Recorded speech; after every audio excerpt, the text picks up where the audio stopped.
Il s'agit donc de Léonore Fini. Alors Léonore Fini, il est vrai que bien qu'elle soit de renommée internationale, elle n'est pas forcément toujours très connue, notamment en Corse.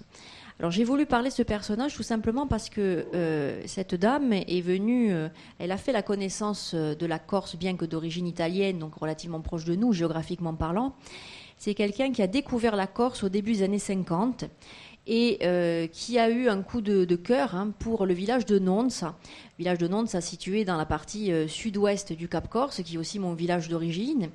Et donc elle a eu le coup de cœur pour, vous allez voir, pour un lieu très emblématique, un ancien couvent franciscain abandonné à la fin de la Révolution française et qui se trouve au bord de mer, isolé de tout, loin du village. Bon, c'est un lieu mythique, je veux dire, où il n'y a que la nature, c'est une communion entre la mer et la nature, donc l'environnement. Et cette personne, justement, on va dire, avait fixé sa résidence de vacances à partir des années 1954 dans ce couvent. Donc tous les étés, elle y retournait, passait plusieurs mois, non seulement avec son compagnon que nous allons retrouver dans quelques minutes. Elle y venait pour peindre. Il faut savoir qu'elle peignait jusqu'à 6 heures par jour, tous les jours. Elle avait réalisé son atelier de fortune, puisque c'est un endroit où, à l'époque, il n'y avait pas d'eau courante ni électricité, ce qui veut dire que l'eau courante, on la puisait à la source à côté, et on s'éclairait à la bougie, donc c'était aussi sa volonté.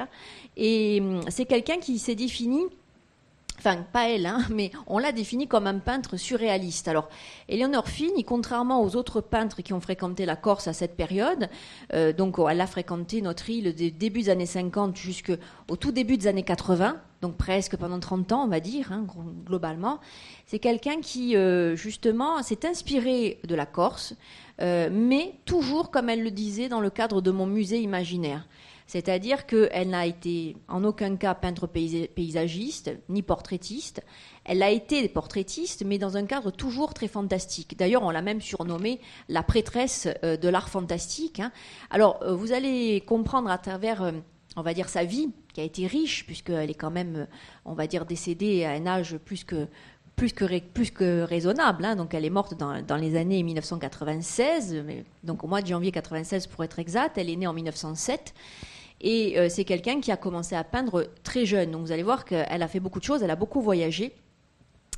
Et de point de vue de sa personnalité, c'est quelqu'un aussi qui, de par sa personnalité, a donné un travail extrêmement original. Alors à l'époque, elle a été remarquée en effet, et elle a fréquenté le milieu surréaliste, mais elle a toujours voulu insister sur le fait qu'elle-même ne se considérait pas comme surréaliste. Elle était à la fois dans le courant et très à part. Vous allez voir, c'était quelqu'un de très autodidacte aussi, très imaginatif, une personnalité aussi, on va dire, très ambiguë, quelqu'un d'assez aussi particulier. Mais vous verrez que c'est une femme qui est fascinante. Alors, on va commencer par, on va dire, sa naissance. Il faut savoir que sa famille était originaire de Trieste, donc la région vénitienne. Donc, son père s'appelait Erminio, donc Fini, et sa maman s'appelait Malvina. Donc Malvina épouse d'abord Erminio, donc à Trieste, et ensuite ils partent s'installer donc à Buenos Aires. Donc c'est là que va naître Léonore Fini le 30 août 1907.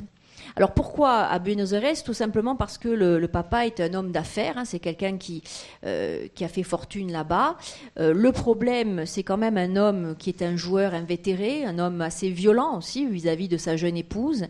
Et Léonore Fini donc ne va y rester que les 18 premiers mois de sa vie, c'est-à-dire que après les 18 mois qui ont suivi sa naissance, sa mère va partir, va fuir le pays avec son enfant, et elle va rentrer dans sa ville natale de Trieste pour rejoindre sa famille, étant donné qu'elle fuit son mari et puis surtout les violences donc véritablement infligées par celui-ci.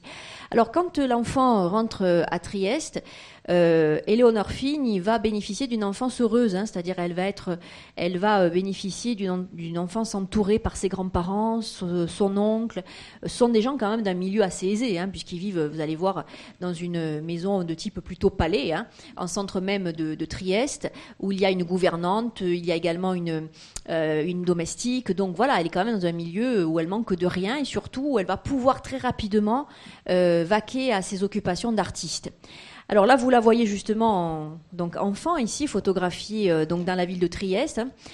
Et voilà, là voilà son univers l'univers de sa petite enfance. Donc vous avez ici le Canal Grande, donc qui évidemment fait partie intégrante de la ville de Trieste et proche de Venise, hein, bien entendu.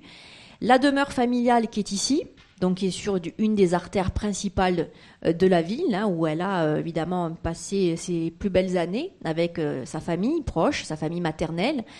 Et le théâtre ici, qu'elle a beaucoup fréquenté très jeune, puisque sa mère l'emmenait très souvent au théâtre. C'est une famille qui avait quand même une certaine culture, une certaine éducation.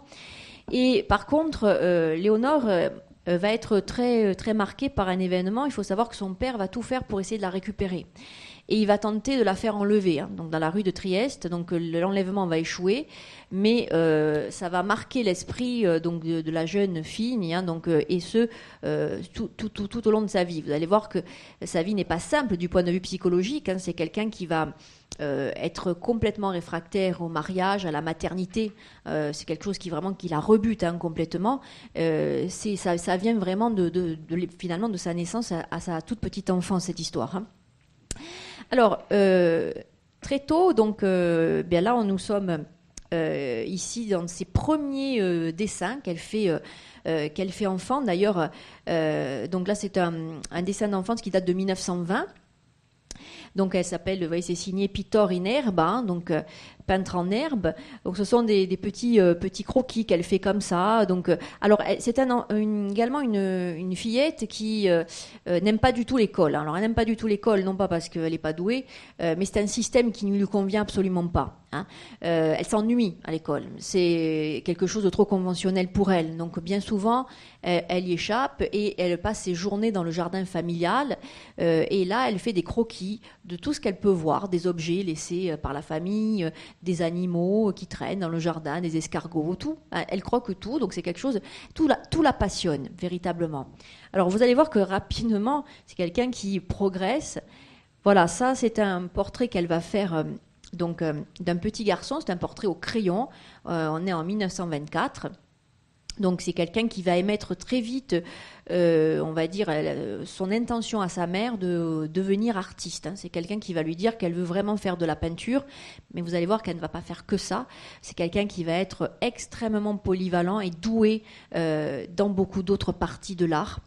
Donc, alors, on va voir justement, voilà ce qu'elle était déjà capable de faire. Alors là, c'est un portrait d'elle un peu visionnaire, hein, c'est-à-dire qu'elle est jeune, donc elle se portraitise jeune et elle anticipe sur un portrait d'elle vieille. Hein. Donc vous avez deux faces, hein, donc deux portraits parallèles de cette personne qui, on va dire, a une vision futuriste de sa future vieillesse en clair. Hein. Donc, alors là, on est à l'orée de son départ pour Paris. Alors quand elle annonce à sa mère qu'elle désire vraiment devenir une artiste, sa mère lui dit que la ville de l'art par excellence, c'est Paris.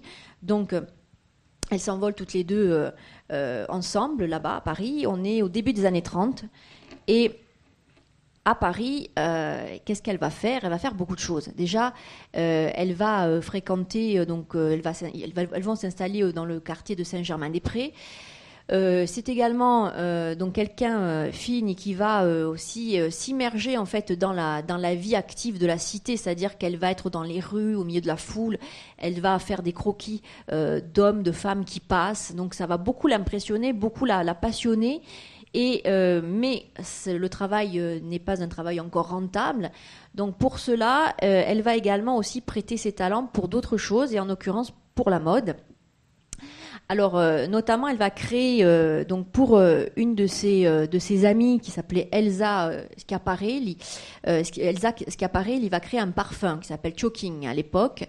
Et elle demande à Éléonore Fini de lui faire justement une proposition pour un flacon.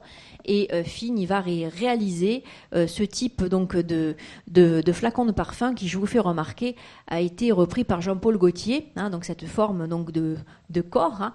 Elle avait également réalisé des fauteuils aussi, on va dire, qui rappelaient les corsets des femmes. Hein. Donc elle avait une vision très, très fantaisiste et très créative des choses.